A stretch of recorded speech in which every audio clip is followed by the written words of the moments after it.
പറഞ്ഞ സിനിമ നമ്മൾ ആദ്യം തന്നെ കൊടുത്തത് ടേസ്റ്റ് ദ ബ്ലണ്ടർ എന്നാണ്.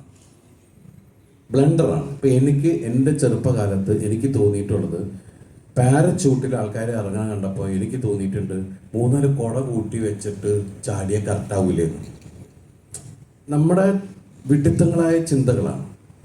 അങ്ങനെയുള്ള കാര്യങ്ങൾ വെച്ചിട്ടാണ് ആ സിനിമയിൽ പറഞ്ഞ ഒരുപാട് ഡയലോഗ്സുകൾ ശരിക്കും പറഞ്ഞിട്ടുണ്ടെങ്കിൽ നമ്മൾ മറ്റേ എന്താണ് ഓവറാക്കണ കാര്യം പറഞ്ഞില്ലേ, എല്ലാം ഓവറാക്കിയല്ലേ ആളുകൾ ശ്രദ്ധിക്കൂ എന്നൊക്കെ പറയുന്ന രീതിയിലുള്ള ഡയലോഗ്സുകൾ, അങ്ങനെ ഒരുപാട് സാധനങ്ങൾ അതിനകത്ത് വന്നിട്ട്. ഇപ്പം എനിക്ക് തോന്നുന്നത് ഇതിനകത്ത് നമ്മൾ ചില ആൾക്കാർ പുഴുവ് കടിക്കൂലേ, പുഴുവ് കടിക്കുന്ന സമയത്ത് അല്ലെങ്കിൽ ഒന്ന് തള്ളാൻ നിൽക്കുന്ന സമയത്ത് എനിക്ക് തോന്നിയത് ലാലേട്ടൻ ഇതിനകത്ത് പറയണ്ടായി ജയ എന്ന് പറയുമ്പോൾ ഒരു ബ്ലോക്കിന് ജയ, ഈ ജയ എന്നുള്ള പേര് മിക്കവാറും ആൾക്കാരെ എടുത്തിട്ട് എന്തെങ്കിലും പറയാം ജയ എന്ന് പറയാവുന്ന സാധനങ്ങൾ പോലെയുള്ള എനിക്ക് മീൻസ് പുള്ളി പെർഫോം ചെയ്യുന്ന സമയത്ത് എനിക്ക് തോന്നിയിട്ടുണ്ട് നമ്മളെല്ലാം ഇനി ഭാവിയിലേക്ക് ചിലപ്പോൾ ഇതെടുത്ത് യൂസ് ചെയ്യുന്നു. അപ്പൊ ഇതിലിവിടെ ആഗ്രഹം കൊണ്ട് ചോദിക്കുകയാണ്, CID മ്യൂസിക് ഒരു 2ാം ഭാഗം ഉണ്ടാവും? നമുക്ക് റെഡിയാക്കാം. കാരണം വെച്ചാൽ ഈ തരത്തിലെ സിനിമ അന്ന് അതൊരു പരീക്ഷണ ചിത്രമായിരുന്നു.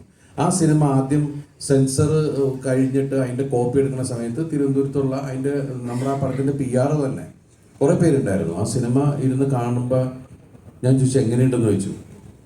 അത് ഇത് എന്നൊക്കെ പറഞ്ഞിട്ട്, കാരണം ഏത് തരത്തിലെ സിനിമയാണ്, നാളെ ഇതിനെന്ത് സംഭവിക്കാൻ പോകണമെന്നൊന്നും ആർക്കും അറിഞ്ഞൂടാ.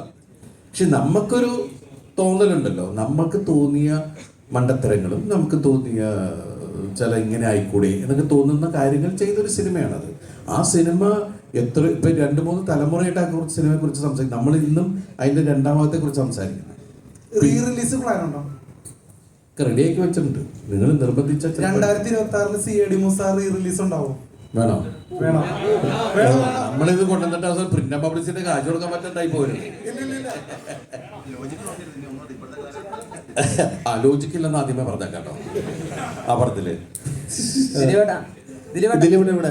കാരണം എനിക്കെന്താ അറിയാമോ, എനിക്ക് നിങ്ങൾ ഒരു കാര്യം ഉറപ്പ് പറയണം, ഞാൻ ആ സിനിമയും കൊണ്ട് വരുമ്പോ അതിന് റിവ്യൂ പറഞ്ഞു കൊല്ലാൻ പറ്റില്ല.